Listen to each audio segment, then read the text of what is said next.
Hi and welcome to another Taekwondo lesson. In today's video I'm going to show you how to perform an outer forearm inward block.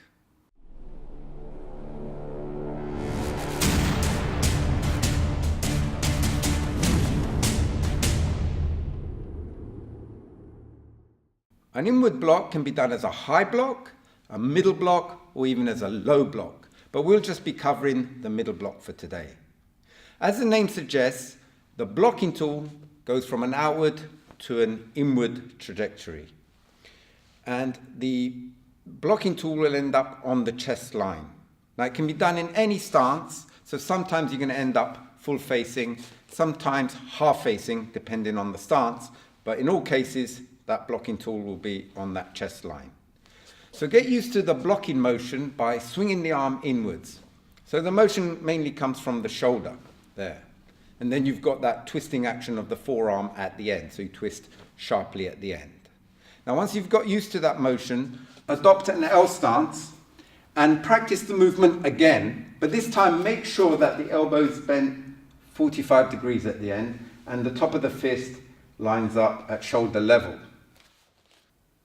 Do this a few times and then start introducing the movement of the opposite arm, which goes forward and back. And you do this simultaneously. Now up to now, all the blocks I've shown you, you end up crossing the arms. But not in this case. With inward block, the arm moves out and in, and the opposite arm moves forward and back. So at no stage do they need to cross, but that's okay.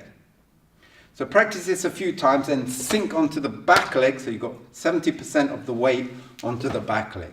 And twist your forearms simultaneously very sharply. Okay? And then you're ready to practice it as a spot block, going from parallel stance to L stance. But rather than stepping forward, let's try it going backwards for a change.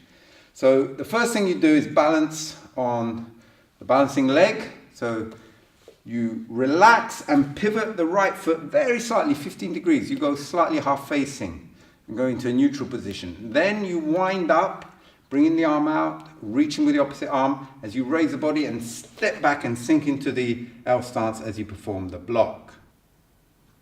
So again, so you relax, up, down. Now to get more power, as usual, jerk the abdomen, but also try pulling the opposite arm really sharply and twisting very sharply at the end.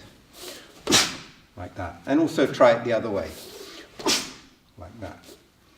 So here's an example of 10 inward blocks performed as a spot block going from parallel stance to L stance, stepping backwards and alternating sides.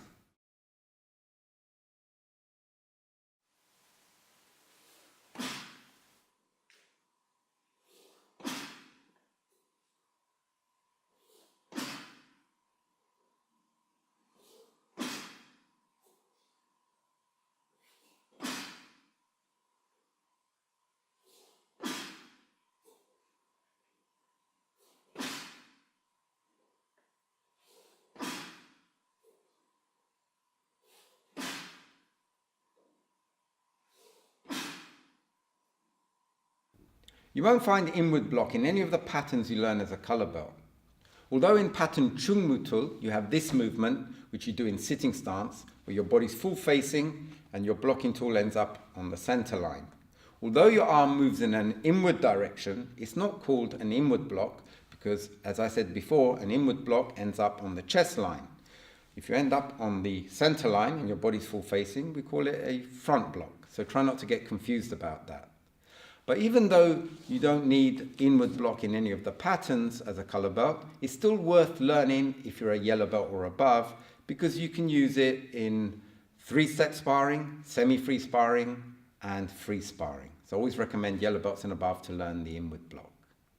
And the block can be used with other tools, for example the palm or the knife hand, but not the inner forearm. That wouldn't be logical, you wouldn't get power. But outer forearm is very useful. So that's it for inward block, and in the next lesson I'm going to be covering pattern Dangun-tul. So I hope you join me for that. I'll see you then.